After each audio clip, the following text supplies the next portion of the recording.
이창우 정형외과 박사는 우리 몸의 근육에 대해서 이렇게 이야기합니다. 인간의 몸에서 45%가 근육이라고 합니다. 그래서 80kg의 체중이 있는 사람은 한 36kg 정도가 근육이라고 하죠. 근육이 잘 형성이 되어 있을 때에 면역력도 좋아지고 건강도 잘 지킬 수가 있는 거죠. 그런데 30대가 지나기 시작하면 1년에 근육이 1%씩 줄어든다고 합니다. 그러니까 그 상태로 30년을 지나게 되면 근육이 너무 많이 줄어서 몸을 이렇게 건강하게 유지하기가 어렵다는 거죠. 그렇기 때문에 무엇을 알아야 되냐면 근육의 특성을 알아야 되고 근육을 어떻게 잘 관리하고 유지시키는 그 방법을 아는 것이 건강을 잘 지키는 데 큰 도움이 된다고 합니다. 그러면서 근육의 특성은 무엇인가 하면서 한마디로 이렇게 이야기를 해요. 근육은 쓰면 쓸수록 강해지고 쓰지 않으면 약해지고 없어집니다. 근육은 쓰면 쓸수록 강해지고 쓰지 않으면 약해지고 없어진다. 제가 이 글에 마음이 이렇게 담겨지면서 거기에 밑줄을 쭉 그었습니다. 지난주에 허리 수술을 하신 분을 만났습니다. 그분은 허리가 그렇게 아픈데도 힘을 다해서 걸으려고 애쓰는 거예요. 병원에서도 아프더라도 걸으라고 했다는 거예요. 그러니까 아프고 힘들다고 그냥 계속 누워만 있으면 그러면 근육이 더욱더 약해지게 되고 그러다간 정말 못 걷는다고. 아파도 계속해서 걸어라. 그렇게 의사가 꼭 이야기를 해서 자기가 아파도 그렇게 걷는다고 말하더군요. 다리와 허리에 그래야 근육이 붙고 힘이 생기는 겁니다. 헬스를 지도하는 트레이너가 하는 말들이 있죠. 근육을 잘 기르기 위해서 역기를 들 때에도 부상당하지 않는 범위 내에서는 힘을 다해서 하라고. 좀 땀이 날 정도로 하라고. 그래서 한쪽에서 힘을 다해가지고 한 사람에게 하나만 더, 한 개만 더 하세요. 한 개만 더 하면서 기압을 옆에서 넣어주면서 도와주는 소리도 가끔 보게 됩니다. 왜 그렇습니까? 자세만 바르면, 바른 자세로 힘을 다하면, 힘을 다 쓰면 놀랍게도 내가 가지고 있는 힘을 다 썼는데 그곳에 더 큰 힘이 생기는 거예요. 내 힘을 다 썼는데 거기에 오히려 근육이 붙게 되고 더 큰 힘이 생성이 되는 겁니다. 시골에서 우물을 계속해서 샘을 퍼내야 맑은 물이 계속해서 솟아나는 것과 똑같은 거죠. 이러한 원리는 성경의 원리하고 같습니다. 그래서 하나님은 골로새서 1장 29절에 내 속에서 역사하시는 이의 역사를 따라 힘을 다하여 수고하노라 말씀하세요. 힘을 다하여 수고하노라. 수고하는 것도 힘든데 그것을 최선을 다해서 수고한다. 마가복음 10장 33절에서는 마음을 다하고 지혜를 다하고 힘을 다해라 말씀해요. 마음을 남겨두지 말고 지혜를 남겨두지 말고 다해라. 힘을 다해라. 저는 이것이 설교자로서도 경험을 많이 합니다. 설교할 때 설교하기 위해서 좋은 영감을 주시는 게 있거든요, 하나님이. 그러면 그것을 내가 다음에 이것은 설교할 때 써먹어야 되겠다. 그것을 남겨놓으면 다 소용이 없습니다. 그때그때 하나님이 주시는 은혜를 힘을 다해가지고 다 쏟아내고 힘을 다해서 다 전할 때 그 다음에 또 하나님이 또 새로운 은혜를 주십니다. 새로운 말씀을 또 주세요. 받은 말씀을 아껴놓다가는 되는 게 없어요. 인간적으로는 아껴놓으면 될 것 같은데 그게 아니에요. 하루하루가 하나님께서 우리에게 주신 날입니다. 할렐루야. 보통 날이 아니에요. 어제도 보통 날이 아니고 오늘도 보통 날이 아니고 내일도 보통 그냥 한 날이 아닙니다. 하나님께서 우리에게 특별하게 주신 날입니다. 인간적으로 계산만 해도 이 지구가 오늘 하루 유지될 때에 유지비를 경제적으로 계산한다면 얼마나 많이 드는 유지비가 들겠습니까?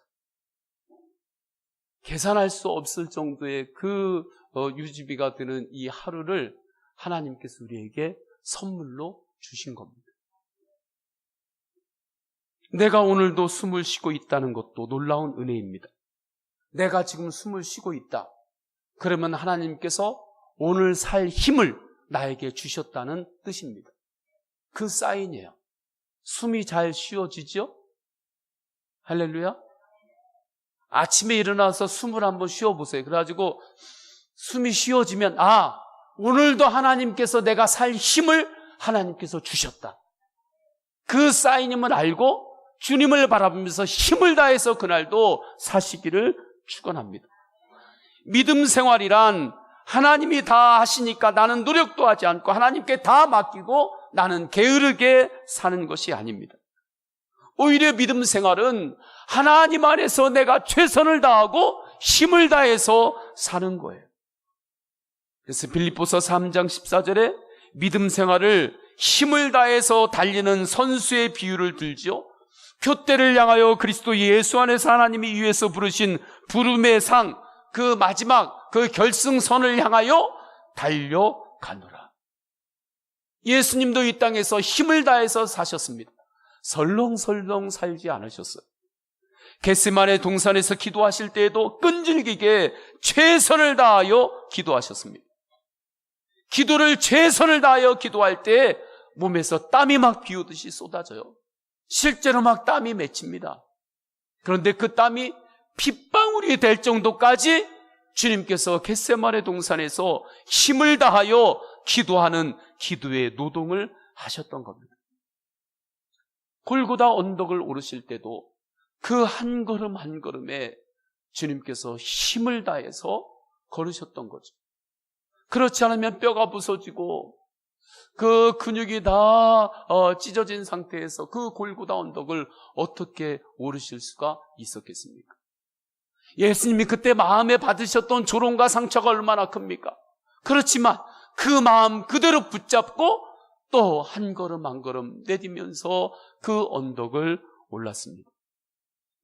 그래서 교회를 말할 때 교회는 모든 사람들이 와서 쉴 수 있는 그늘이 있는 정자와 같기도 하지만 교회는 유격 훈련장과 같다. 그렇게 표현하는 겁니다. 그렇다면 우리가 주 안에서 힘을 다하며 살아야 되는데 과연 무엇을 위해 힘을 다해야 하는가?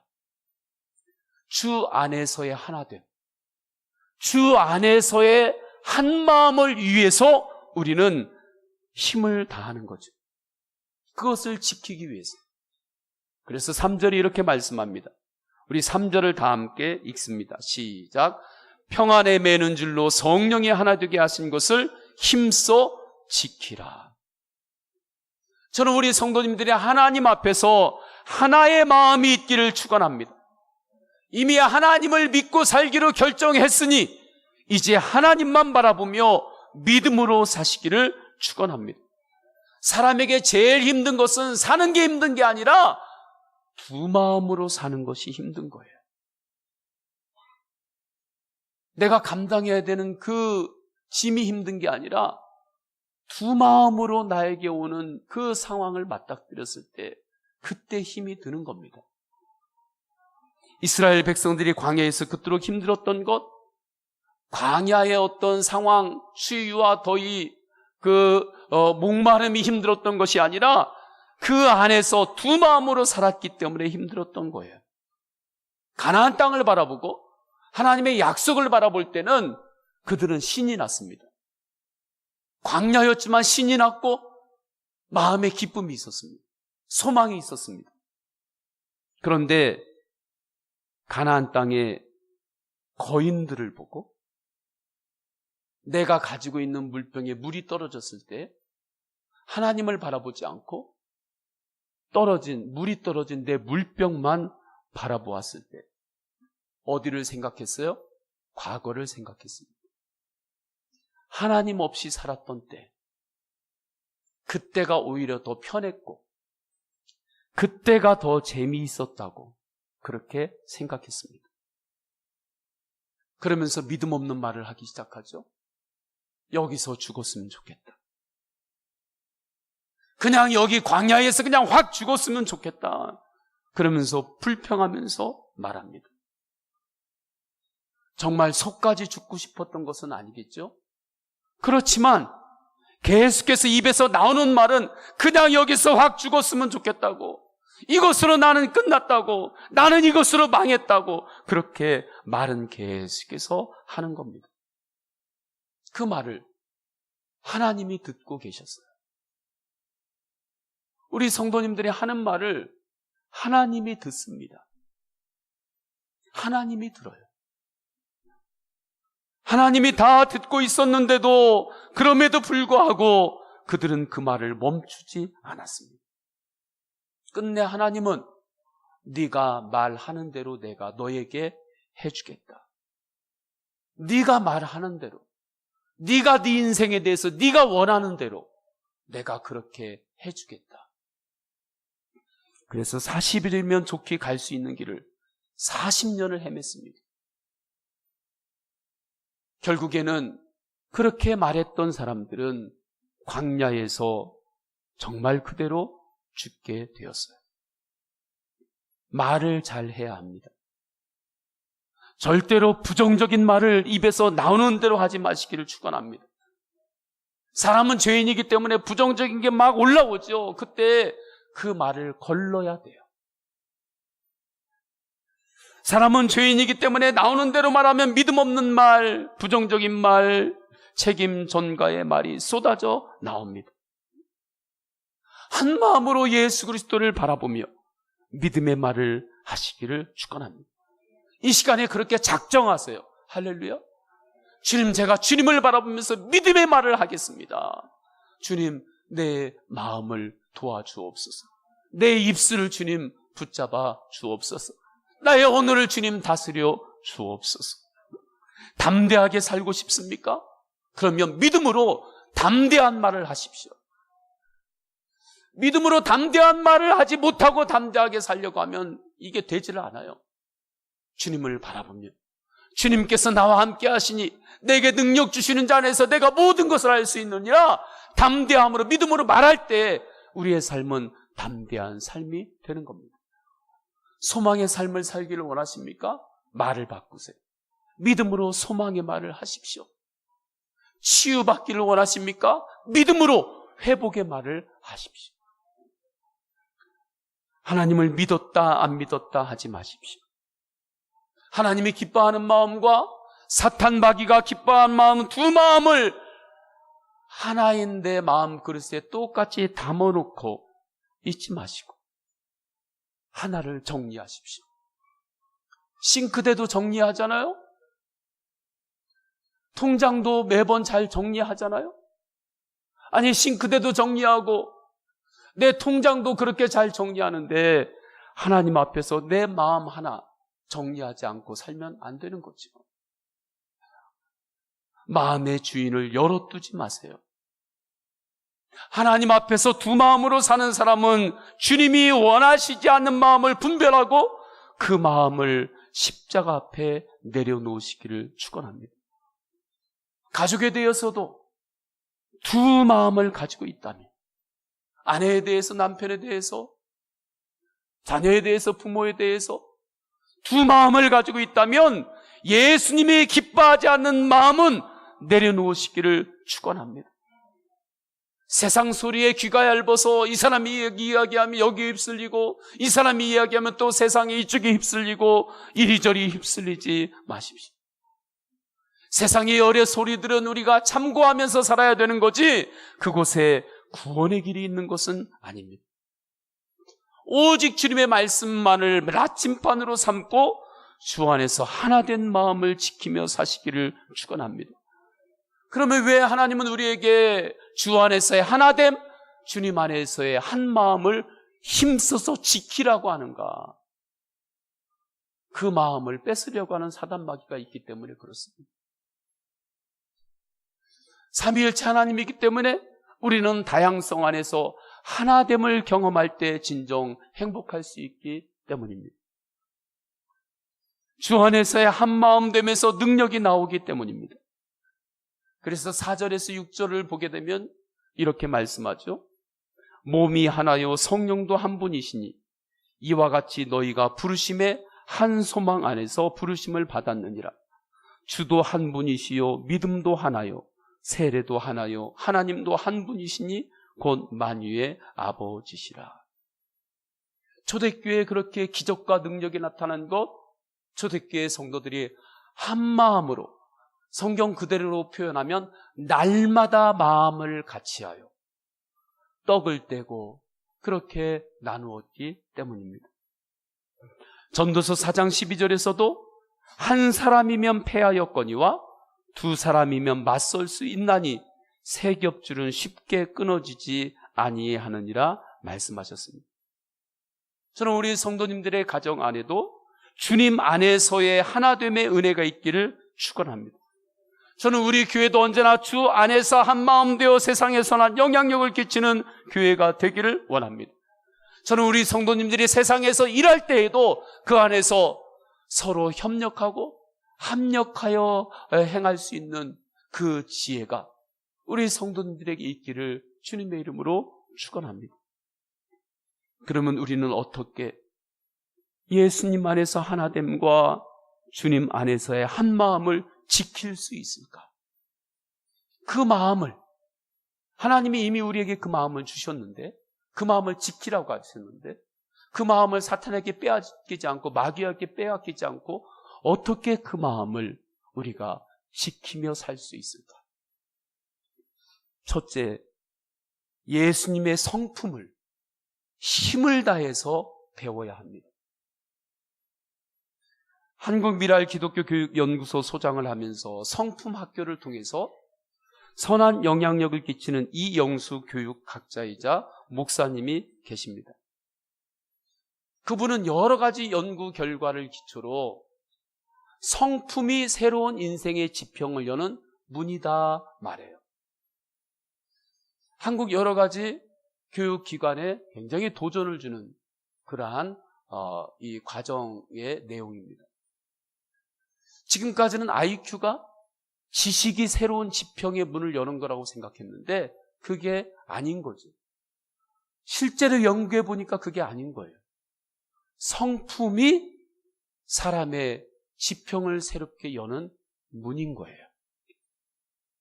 그런데 성품은 이론만으로 배워지지 않습니다. 책 몇 글자 읽는 것으로 되어지지 않습니다. 실제로 우리에게 그러한 삶을 보여주는 살아있는 모델이 있을 때 가능한 겁니다. 그런데 온전한 겸손, 온전한 온유, 온전한 인내, 온전한 사랑 가운데에서의 서로 용납하는 그 모델을 사람에게서는 찾을 수 없습니다.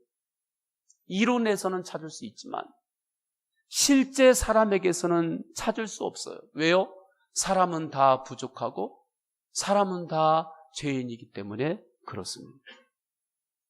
그런데 감사한 것은 예수 그리스도의 십자가 안에서 온전한 겸손과 온전한 온유와 온전한 인내와 온전한 사랑 가운데서의 용납을 우리는 보았고 주님은 우리께 보여주셨습니다.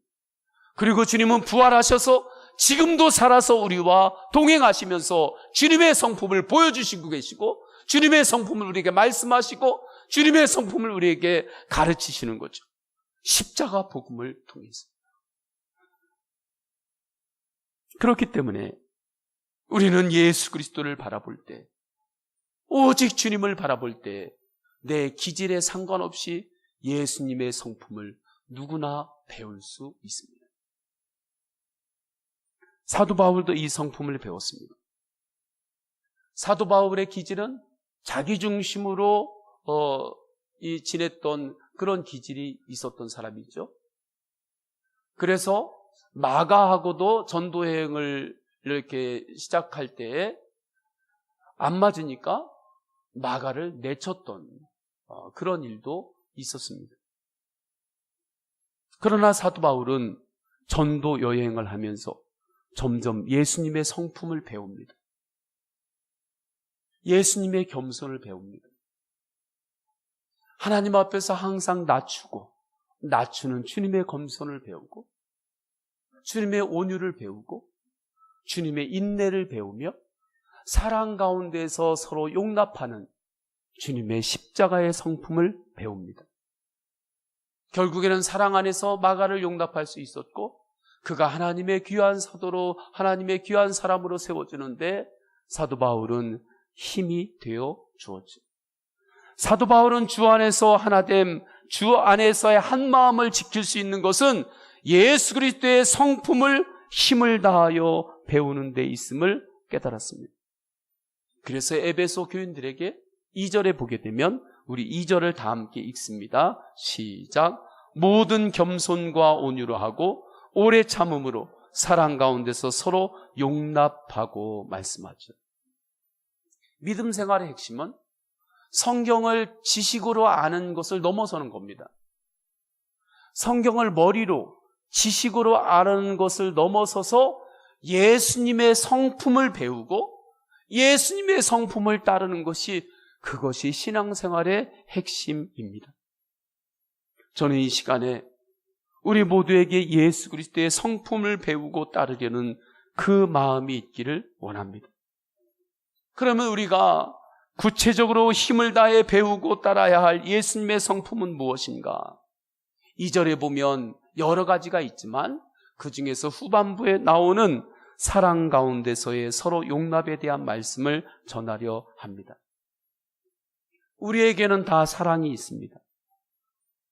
옆 사람 얼굴 한번 보세요. 사랑이 있는지.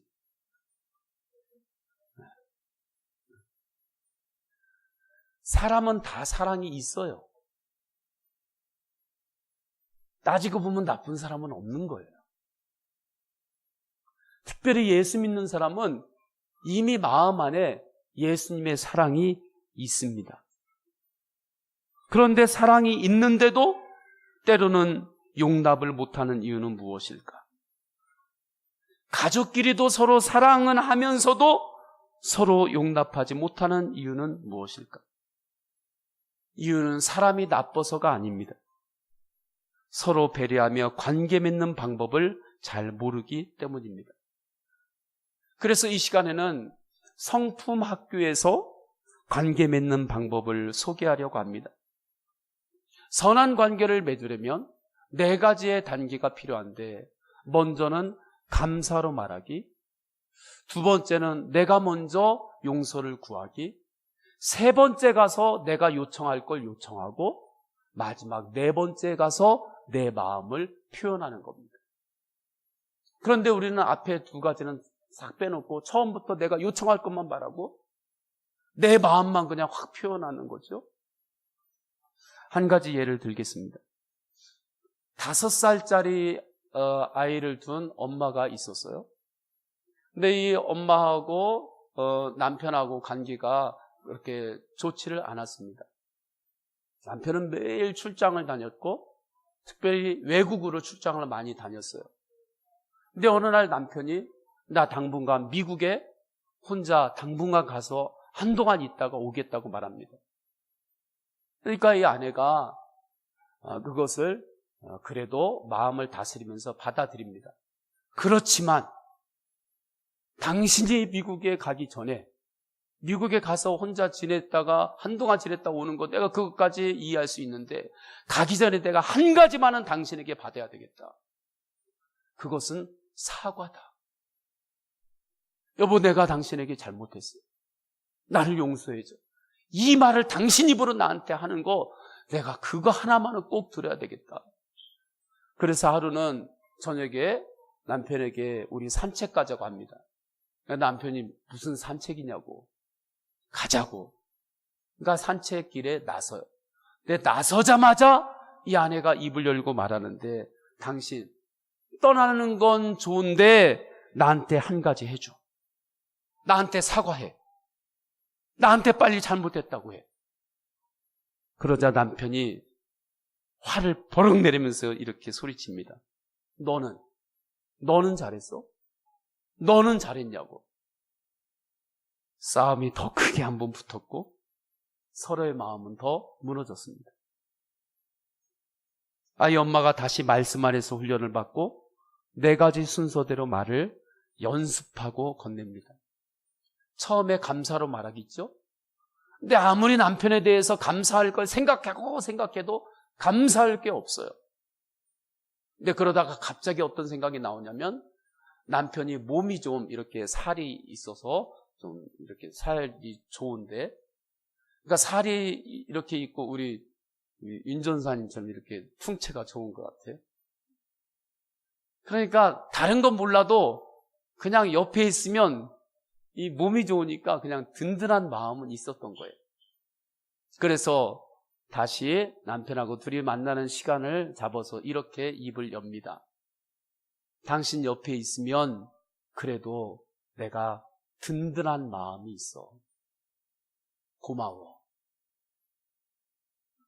이어서 아내가 이렇게 말합니다.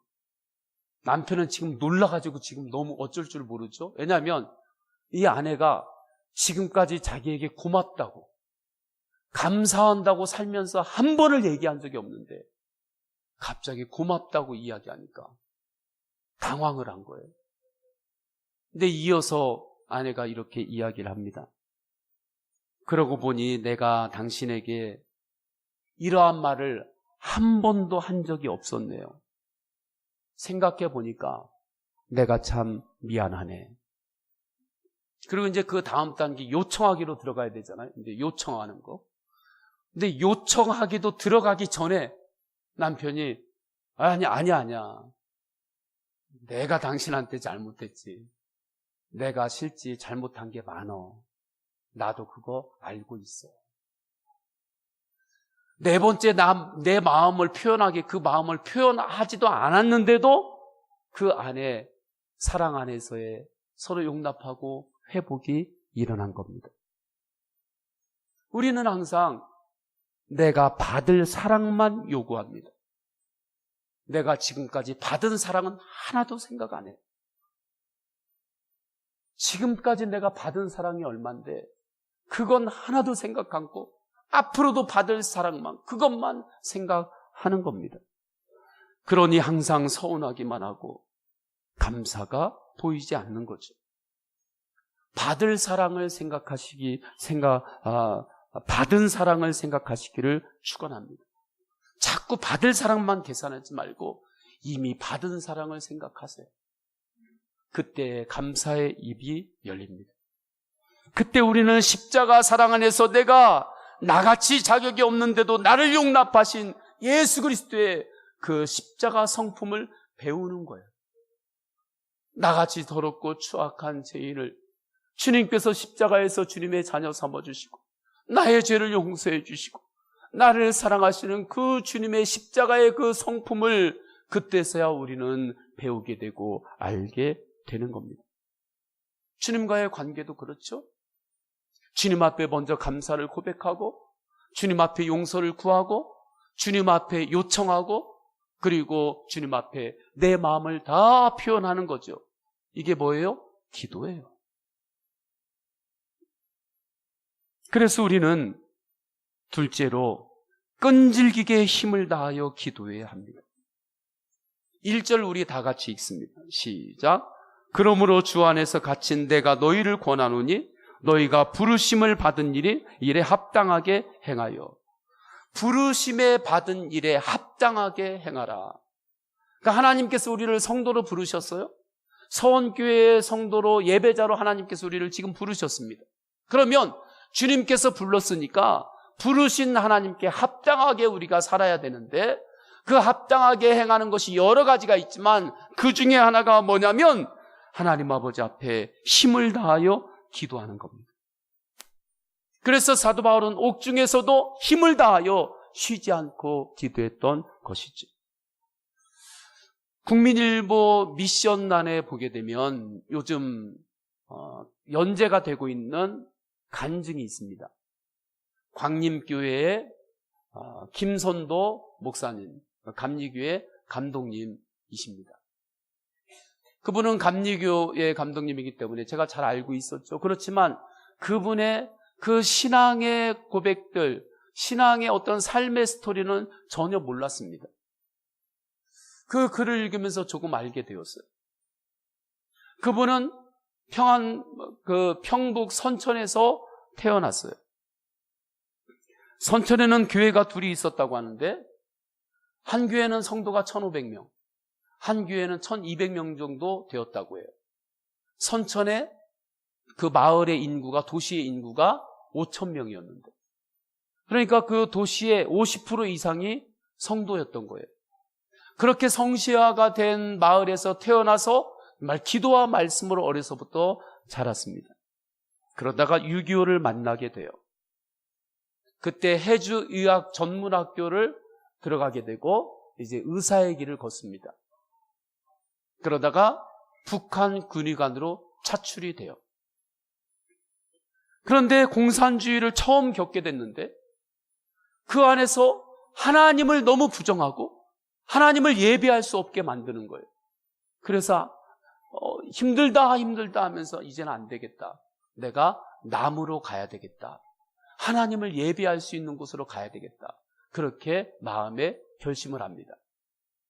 그러다가 메가더 장군 기습하는 그때가 기회가 되어서 이제 사복으로 갈아입고 북한 군의관 그 치료 가방은 의사니까 그것을 메고 이제 남을 향하여 걸어요. 그때 정말 가슴이 두근두근 뛰는데 가슴에서 뛰는 심장 소리가 정말 귀에 들릴 정도였대요. 정말 뛰는 심장 소리가 귀에 들리고 내 몸에 있는 그 솜털들이 다 쭈삣쭈삣 섰다고 합니다. 생과 사가 결판나는 순간이 점점 닥치는데 온 신경이 쭈삣쭈삣 칼처럼 일어나는데 무엇이든 붙잡고 기도하고 싶은 마음이 그 갈망이 일어나더라는 거예요. 그러면서 이제 밤에 걷는데 앞에 무엇을 만나게 되냐면 소나무를 만납니다. 소나무도 얼마나 반갑던지 소나무에게 달려가지고 소나무를 끌어안는데 그렇게 눈물이 나더래요. 소나무를 끌어안는데, 그리고 소나무를 끌어안고 눈물을 흘리면서 하나님께 간절하게 힘을 다하여 기도합니다. 입을 열어 기도한 내용은 한마디로 이 내용이래요. 하나님 살려주세요. 하나님 저 살려주세요. 그러면 하나님을 위해서 하나님께서 쓰시는 도구가 되겠습니다. 밤새 소나무 붙잡고 힘을 다하여 기도하는데 놀라운 일이 일어나요. 그렇게 두렵고 떨렸던 마음이 점차 안정이 되더라는 겁니다. 안정이 되고 이상하게 내 인생에 대한 기대감이 올라왔다고 해요. 나의 이 어두운 생의 순간에도 먼동이 터올 것 같았다고 합니다. 하나님 아버지 앞에서 힘을 다해서 기도하시기를 축원합니다. 그러면 마음이 안정됩니다. 할렐루야. 마음이 안정이 되고 하나님이 주시는 기대가 생겨요. 하나님께서 우리 가정을 어떻게 쓰실까? 우리 자녀들 하나님께서 어떻게 쓰실까? 우리 가문을 어떻게 쓰실까? 하나님께서 우리 교회를 어떻게 쓰실까? 그것이 기대하는 마음이 자꾸 마음 안에 일어나게 됩니다. 앞으로 내 인생 어떻게 살지 이게 아니라 하나님 내 인생을 하나님께서 어떻게 쓰실까? 하나님 나의 미래가 내가 기대가 됩니다. 그렇게 기도하다가 새벽이 되어 일어나요. 걸어가는데 국군을 만납니다. 전쟁 중이었기 때문에 국군이 총 쏘면 그것으로 끝나는 거예요. 끝난다는 거예요. 그래서 속으로 또 힘을 다해서 기도합니다. 근데 그때 만난 국군이 놀라운 말을 하는 거예요. 북한 그 군의관 그 치료 가방을 딱 보더니 북한 군의관이냐 물어보더래요. 그렇다고. 우리를 도와줘야 되겠다. 군복 입어라 하고 군복을 던져주더래요. 그래서 원격결에 그 군복을 받아가지고 옷을 벗고 5분 만에 국군 군복을 갈아 입었는데 그때부터 남한 군의관이 됐다는 거예요. 5분 전만 해도 북한 군인이었는데 뭐 중간에 뭐 서류 쓰는 것도 없고 뭐 보고하는 것도 없고 그냥 국군 옷 입어라 해서 국군 옷 입으면서 남한 군인이 된 거예요. 남한 군의관이 됐다고 합니다. 그 후에 목사님이 되셨고 주 안에서 한 마음으로 지금까지 오셨음을 고백하죠. 지금은 전 세계에서 제일 크다고 하는 광림교회를 세우시고 목회하시다가 은퇴하셨습니다. 지금도 사람들이 이렇게 물어볼 때가 있대요. 당신 인생 중에 인생의 기점이 어디냐? 당신 인생의 가치관이 바뀌었던 그 포인트가 언제냐? 그러면 언제나 동일하게 이렇게 이야기한다고 합니다. 내 인생의 기점은 내 가치관이 바뀌고 내 인생의 관점이 바뀌었던 그 순간은 5분 동안에 북한군에서 남한군으로 바뀌는 그때 5분 동안에 내 상황을 완전하게 변화시키신 하나님을 체험한 그때 그 순간입니다. 그리고 그 기적을 이루어낸 힘의 원천은 기도입니다. 하나님께서 나의 기도를 들어주셨습니다. 이 체험은 나의 일생을 하나님의 관점에서 어떠한 상황 가운데서도 긍정적으로 바라보는 계기가 되었습니다. 그래서 나는 어떠한 상황에서도 절망하지 않습니다. 기도하면 좋은지 알죠? 할렐루야. 기도하면 좋아요. 우리 옆 사람에게 인사하십시다. 기도하면 좋습니다. 기도하면 좋아요. 그런데 기도하면 좋고 안 하면 말고 여기에 머무르지 않기를 원합니다. 주님 앞에 힘써서 기도하는 거예요. 기도의 내용을 잘 모르겠으면 그냥 예수님의 이름을 부르세요. 그러면 그 마음을 주님이 아십니다. 힘을 다해서 기도하세요. 김선도 강도님이 소나무를 밤새 붙잡고 기도했던 것처럼 끈질기게 기도하십시오. 힘을 다해서 찬양하십시오. 예배 드릴 때도 힘을 다해서 예배하시길 축원합니다.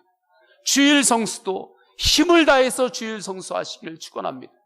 하나님께서 하시면 5분만 해도 상황을 하나님께서 뒤집고 바꾸십니다. 우리가 주 안에서 힘을 다해서 예수님의 성품을 배우고 힘을 다해서 기도할 때 우리는 기적의 은혜를 살게 됩니다. 그런데 이것이 내 힘만으로 되지 않죠? 그래서 우리는 또 예수 그리스도를 바라보고 주님의 은혜를 구하는 겁니다. 이 시간에 다 함께 찬양하십니다. 다 함께 찬양할 때 내 마음에 이미 주님의 영은 임하셨습니다. 예수님이 이미 내 가운데 임재하셨습니다. 내 가운데 계신 성령님을 바라보면서 주님 안에서 내가 힘써서 섬기고 힘써서 사는 삶을 살겠습니다. 네, 하나님께서 주신 그 자리에서 아버지면 아버지, 어머님은 어머니, 일터에서는 일터, 하나님이 주신 그 자리에서 내가 주님을 바라보며 힘을 다해서 섬기며 살겠습니다. 우리 다 함께 찬양하십니다.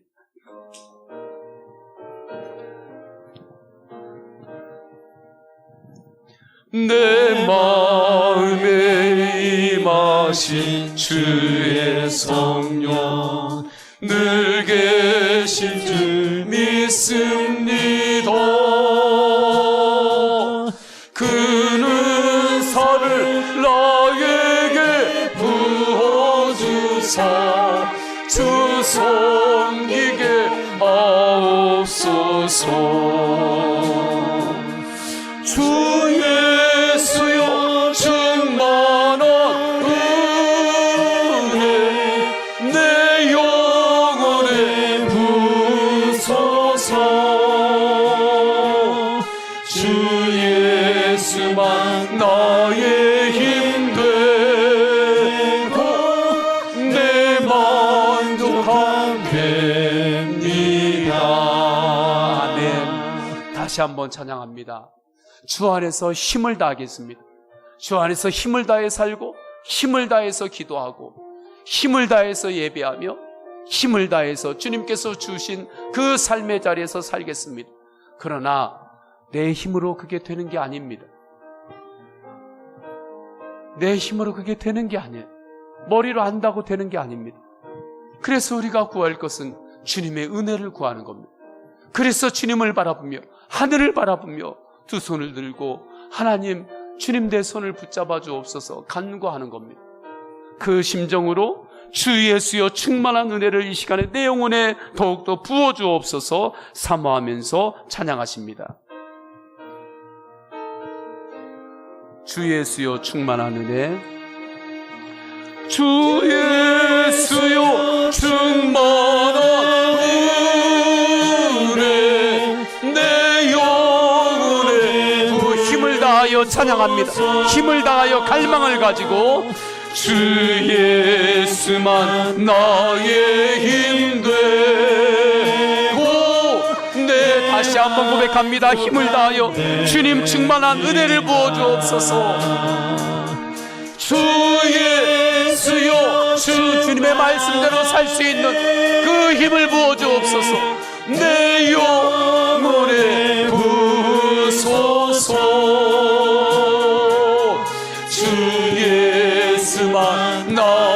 주님만이 나의 만족함 되십니다. 내 만족함 되